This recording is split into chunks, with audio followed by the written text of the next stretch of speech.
Hello student, welcome to Edu Shakha. मेरा नाम है राहुल कुमार और आज के इस वीडियो में हम डिस्कस करने वाले हैं क्लास 10th के साइंस के इम्पॉर्टेंट ऑब्जेक्टिव क्वेश्चंस के बारे में। ये है हमारा सेट 2। इससे पहले भी मैंने एक वीडियो बनाया है जिसमें हमने 50 क्वेश्चंस का एक सेट किया है। तो जिन्होंने वो वीडियो नहीं देखा है वो जाके एक बार उस वीडियो को देख लें, ताकि आप जितना ज़्यादा प्रैक्टिस करेंगे उतना आपके लिए जो अच्छा रहेगा। तो चलिए शुरू करते हैं आज का अपना क्वेश्चन आंसर्स का सिलसिला। तो हमारा पहला क्वेश्चन है, विच of the following is the most ductile element. देखिए, डक्टिलिटी का क्या मतलब होता है? तार बनाने की प्रॉपर्टी, मतलब कोई भी ऐसी चीज़ जिसे हम वायर बना सकते हैं तो उसको हम बोलते हैं डक्टिलिटी। तो सबसे ज़्यादा डक्टाइल कौन होता है? तो सबसे ज़्यादा डक्टाइल होता है गोल्ड। लगभग क्या देखिएगा, 1 ग्राम गोल्ड से जो है 2 किलोमीटर लंबा तार जो है बनाया जा सकता है। तो गोल्ड जो होता है ये सबसे ज़्यादा डक्टाइल मेटल होता है। आगे बढ़ते हैं। Which of the following metals are the poor conductor of heat and heat. तो देखिए, मेनली मेटल्स जो होते हैं वो good conductor of heat and electricity होते हैं। अगर हम बात करें बेस्ट कंडक्टर को लेकर, तो बेस्ट कंडक्टर होता है सिल्वर एंड कॉपर। तो सिल्वर एंड कॉपर जो होता है बेस्ट कंडक्टर होता है। वहीं अगर बात करते हैं पुअर कंडक्टर को लेकर, तो मरकरी और लिड जो है ये पुअर कंडक्टर होता है हीट का। विच of the following is a liquid non metal. देखिए, यहाँ पे आपसे बोल सकता है, कभी कभी तो नॉन मेटल पूछता है, कभी मेटल पूछता है। तो अगर बोला जाए लिक्विड मेटल के बारे में, तो लिक्विड मेटल कौन होता है? मरकरी। मरकरी जो है ये लिक्विड मेटल है। नॉन मेटल की बात करें तो ब्रोमीन जो है ये लिक्विड नॉन मेटल होता है। विच of the following metals have low melting point.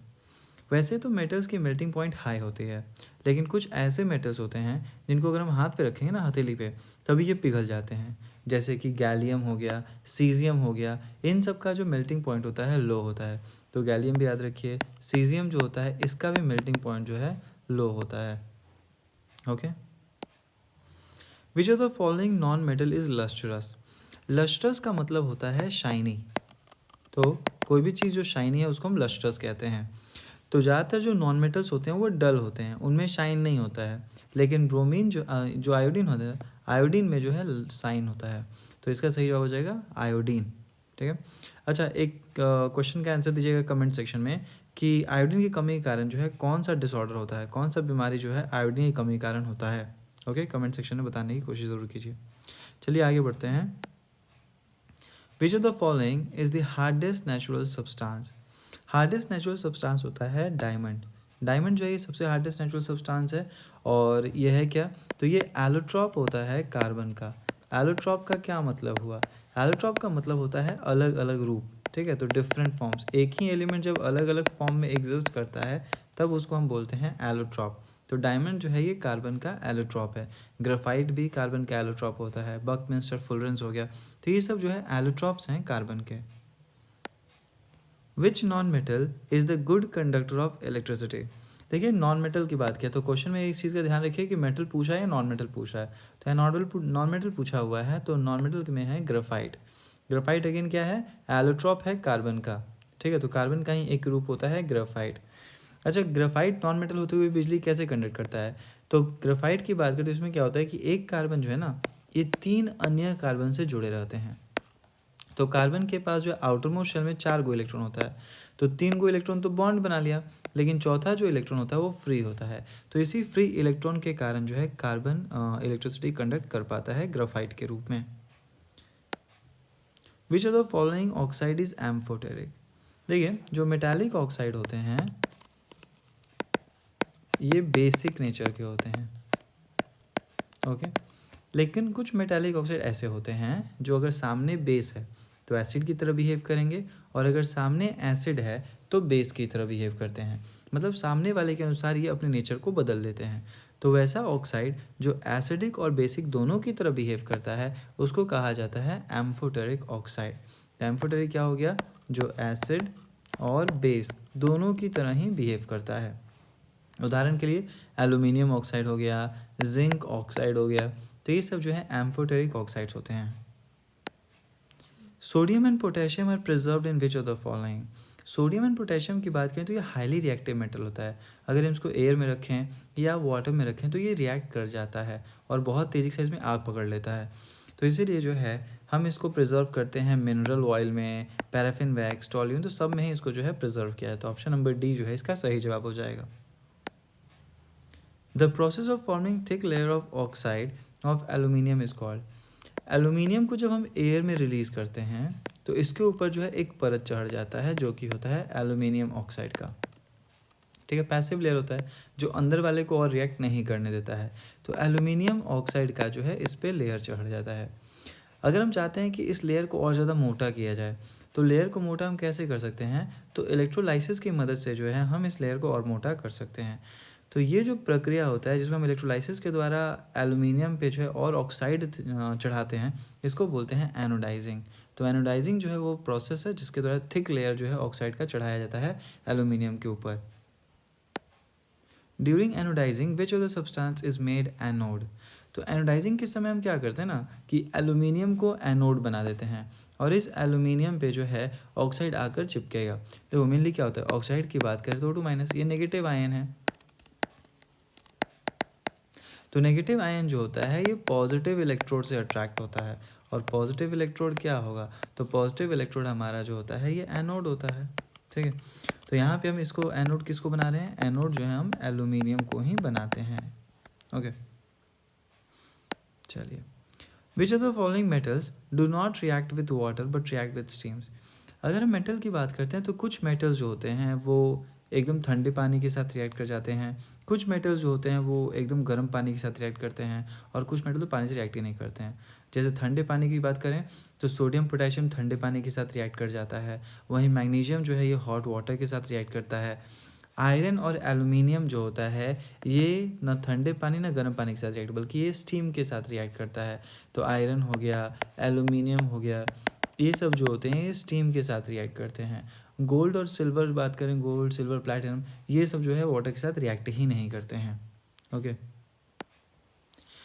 Which of the metal starts floating on reaction with water. Metal को जब हम पानी के साथ रिएक्ट करवाते हैं तो ये बना लेता है, कभी कभी हाइड्रो ऑक्साइड बना लेगा और कभी कभी ऑक्साइड बनता है। इसके साथ साथ हाइड्रोजन गैस का भी निर्माण होता है।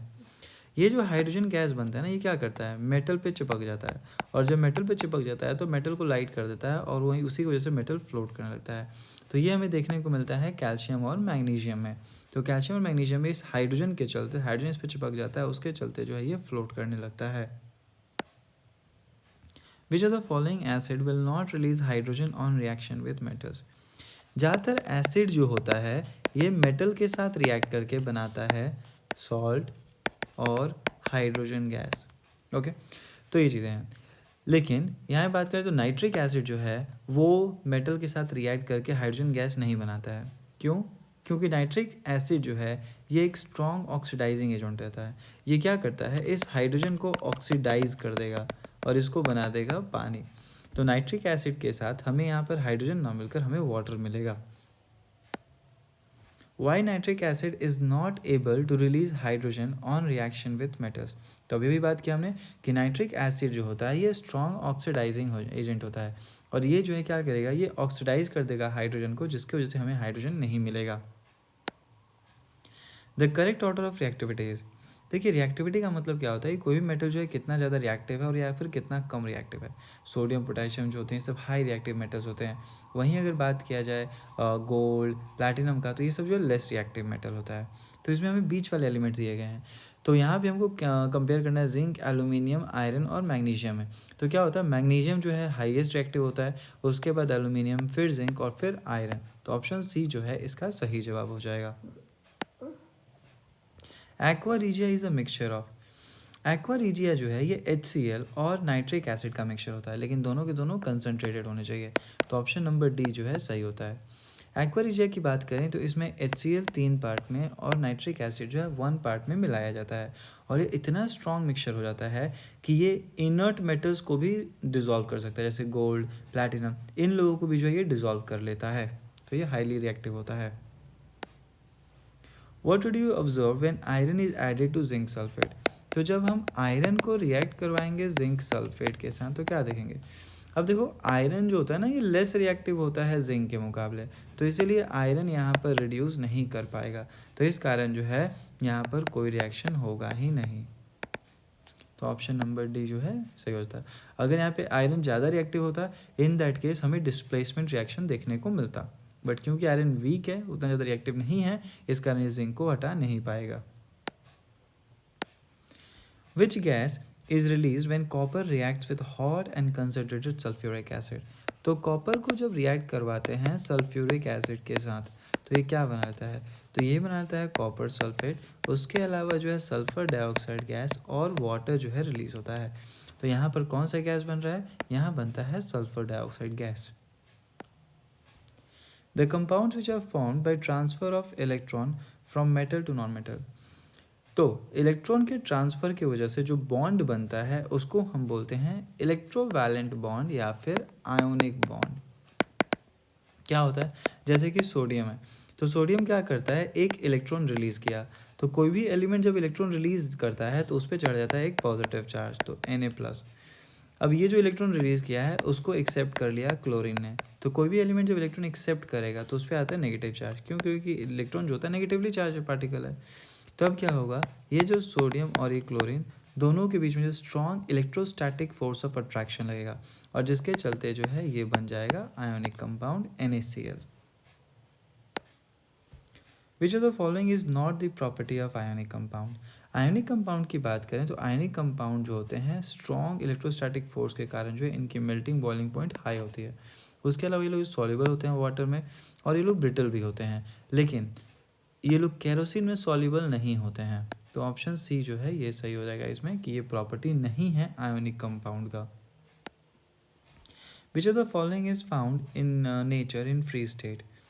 देखिए ज़्यादातर जो हाई रिएक्टिव मेटल्स होते हैं वो हमेशा ही किसी ना किसी कंबाइंड स्टेट में पाए जाते हैं। तो जो लेस रिएक्टिव मेटल या फिर इनर्ट मेटल्स होते हैं जैसे गोल्ड, प्लैटिनम, सिल्वर, ये सब जो हमें फ्री स्टेट में पाए जाते हैं।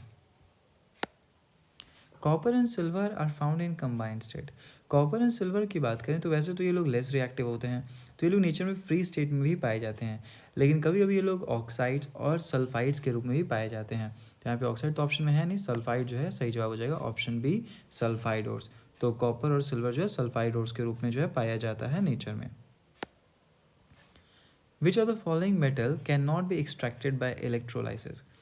इलेक्ट्रोलाइसिस का इस्तेमाल हम करते हैं किसके लिए, फॉर हाई रिएक्टिव मेटल।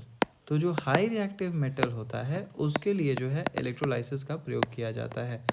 अब इन चारों में कंपेयर करें तो इसमें क्या है, सोडियम, मैग्नीशियम, एल्यूमिनियम सभी हाई रिएक्टिव मेटल्स होते हैं, लेकिन जिंक जो है ये मीडियम रिएक्टिव मेटल में आता है। तो जिंक जो है इसका इस्तेमाल, इसको जो हम एक्सट्रैक्ट नहीं कर सकते हैं इलेक्ट्रोलाइसिस के द्वारा। Cinnabar is the ore of. Cinnabar की बात करें तो सिनाबार जो है ये मरकरी का ओर होता है, मरकरिक सल्फाइड होता है इसमें।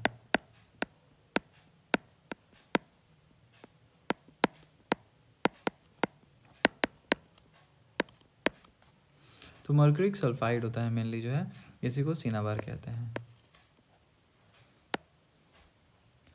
The process by which the sulphide ores are converted into oxides by heating in air is called. देखिए जो सल्फाइड ओर्स होता है, जैसे कि मान लो फेरस सल्फाइड, ठीक है, तो इसको क्या करते हैं, इसको ऑक्सीजन के साथ हीट करेंगे तो ये बन जाएगा फेरिक ऑक्साइड और सल्फर, बाहर चला गया। तो ये चीज़ है, तो यहाँ पर क्या होता है, इस सल्फाइड ओर को हम ऑक्सीडाइज कर रहे हैं ऑक्सीजन के प्रेजेंस में। तो जब भी सल्फाइड ओर को ऑक्सीजन के प्रेजेंस में हीट करते हैं तो इस प्रक्रिया को बोलते हैं रोस्टिंग, ठीक है। अगर मान लो कार्बोनेट ओर होता तो कार्बोनेट ओर को जो है इन एब्सेंस ऑफ एयर या फिर लिमिटेड सप्लाई ऑफ एयर में हम हीट करते हैं, तो इसको प्रक्रिया को बोलेंगे कैल्सिनेशन। तो जब ऑक्सीजन के प्रेजेंस में हीट कर रहे हैं तो रोस्टिंग, और बिना ऑक्सीजन के जब हीट करेंगे तो उसको बोलेंगे कैल्सिनेशन।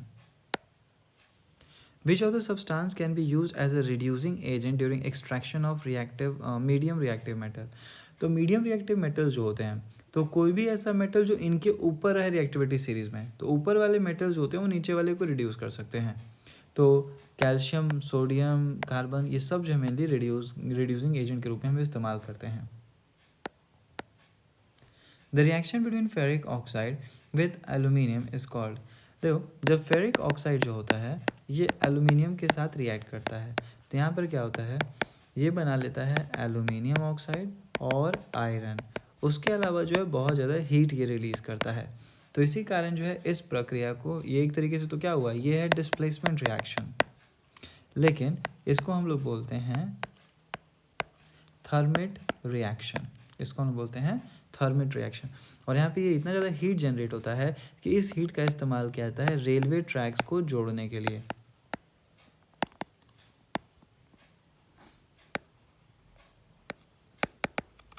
तो रेलवे ट्रैक्स को जोड़ने के लिए जो है इस हीट का इस्तेमाल किया जाता है। During electrolysis the metals are deposited at, तो जब भी इलेक्ट्रोलाइसिस होता है तो मेटल्स कहाँ डिपॉजिट होगा। अब देखिए जो मेटल्स होते हैं मेनली, तो मेटल्स बनाते हैं पॉजिटिव आयन, तो पॉजिटिव आयन किधर डिपॉजिट होगा, तो पॉजिटिव आयन डिपॉजिट होता है नेगेटिव इलेक्ट्रोड की तरफ।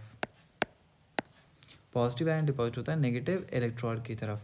और नेगेटिव इलेक्ट्रोड को क्या कहा जाता है इलेक्ट्रोलाइटिक सेल में, तो इलेक्ट्रोलाइटिक सेल में नेगेटिव इलेक्ट्रोड को कहा जाता है कैथोड।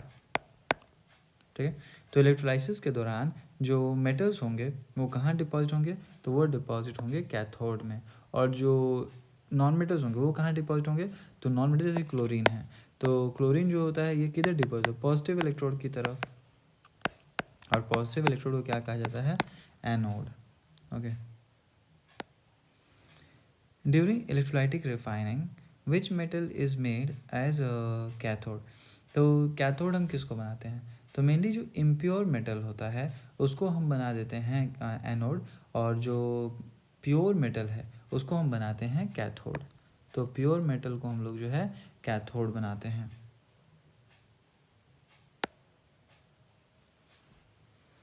इनसॉल्युबल इम्प्योरिटीज़ जो है produce during the electrolytic refining is called. अच्छा देखिए, जो इलेक्ट्रोलाइटिक रिफाइनिंग से बात किया जाए तो मेनली होता क्या है, जैसे कि इलेक्ट्रोलाइटिक रिफाइनिंग क्या करते हैं,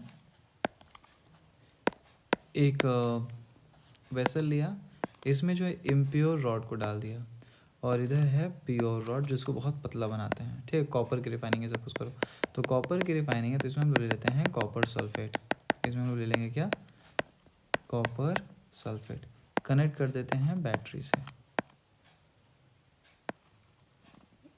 ओके, तो ये चीज़ है।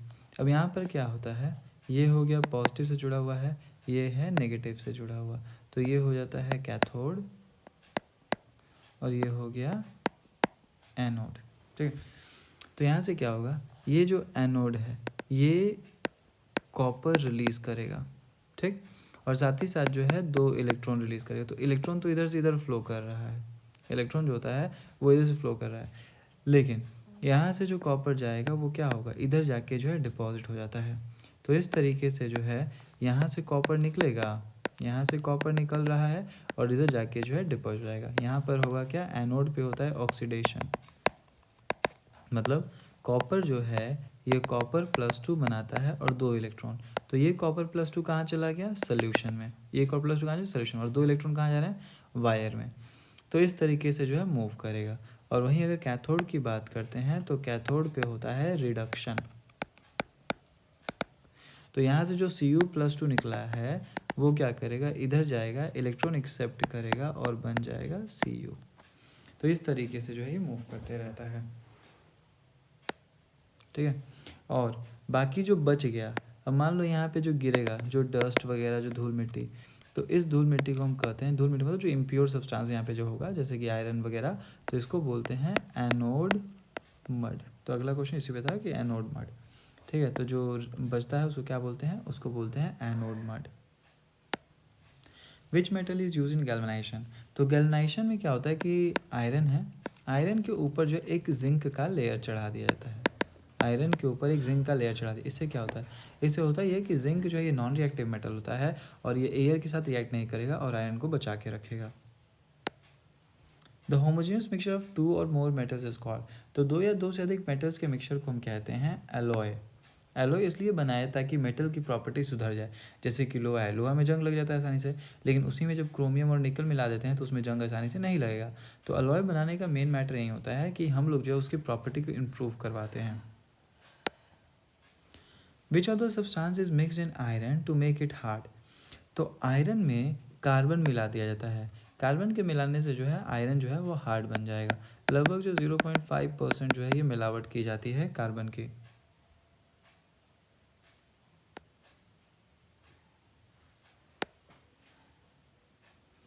अमालगम इज एन अलॉय ऑफ, अमालगम की बात करें तो अमालगम जो होता है ये अलॉय होता है मरकरी का। जिसमें भी मरकरी पाया जाएगा उसको अमालगम कहते हैं। जैसे कि मान लो जिंक और मरकरी मिला दिया जाए तो इसको हम क्या बोलेंगे, तो इसको हम बोलते हैं जिंक अमालगम। तो ये चीज़, तो अमालगम शब्द का इस्तेमाल जब करें तो मरकरी याद आना चाहिए। Okay, brass is an alloy of, तो ब्रास जो होता है ये कॉपर और जिंक का अलॉय होता है। ब्रास जो होता है ये कॉपर और जिंक का अलॉय होता है।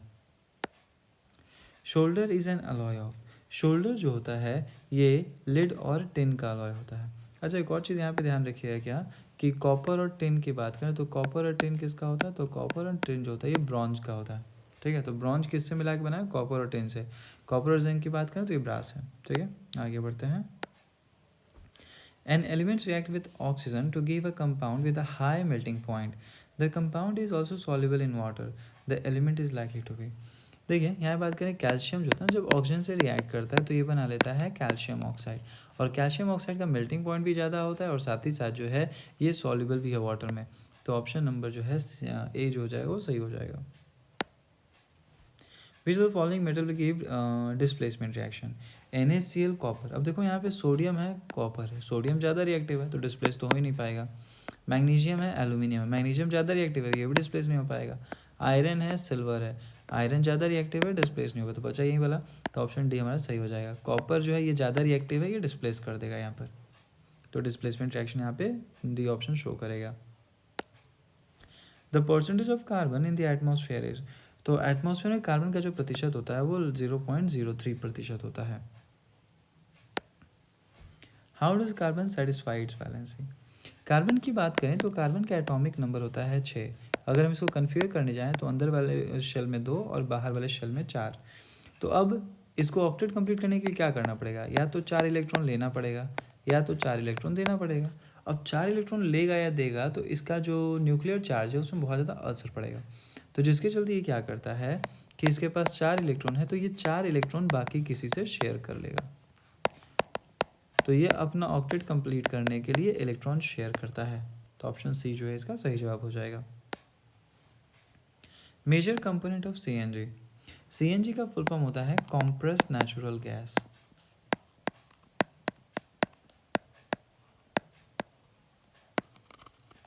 और इसमें मेजर कंपोनेंट की बात करें तो ये होता है methane, CH4।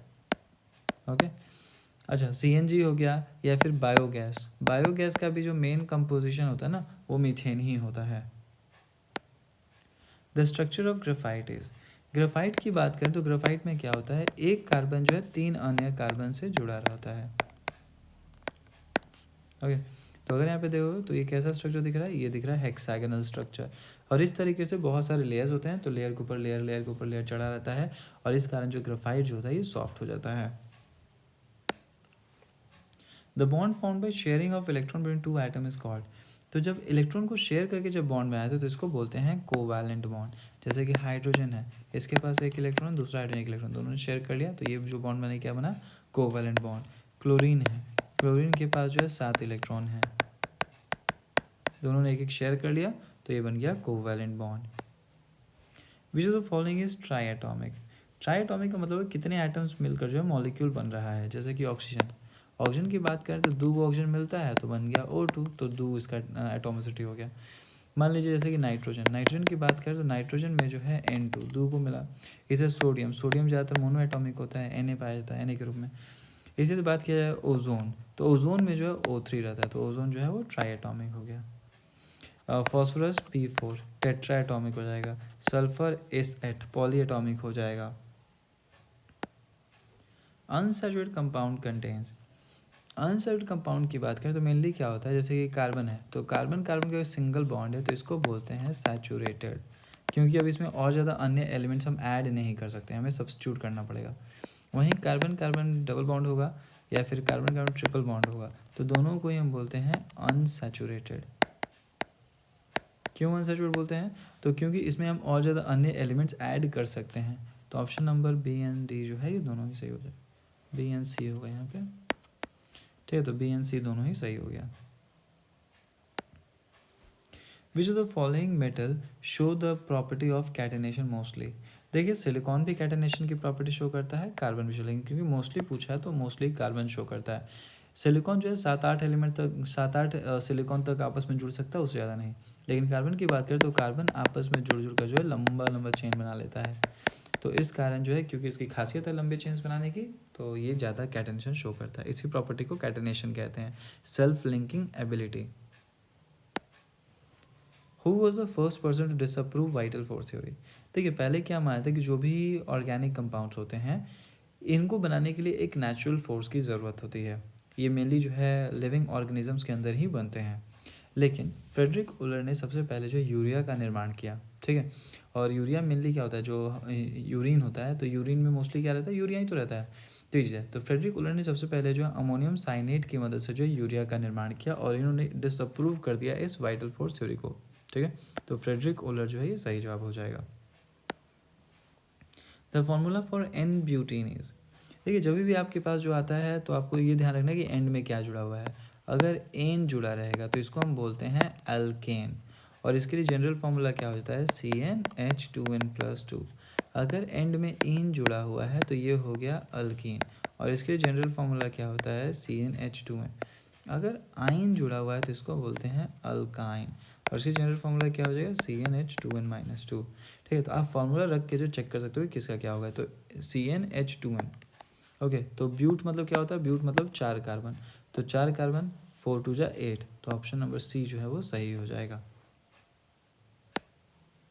What is the formula for alkane with number 12 of the carbon? Okay, तो ये हम आपके लिए छोड़ते हैं, ये आपको कमेंट में इसका आंसर बताना है कि अगर 12 नंबर कार्बन की संख्या अगर 12 होगी तो उसका फार्मूला क्या होगा। यहाँ पे एल्केन है, तो कमेंट सेक्शन में बताइए इसका आंसर क्या हो जाएगा, ठीक है। तो आज के लिए बस इतना रखते हैं, मिलते हैं अपने अगले वीडियो में और अन्य 50 क्वेश्चन के सेट के साथ। आज के लिए इतना ही, थैंक यू।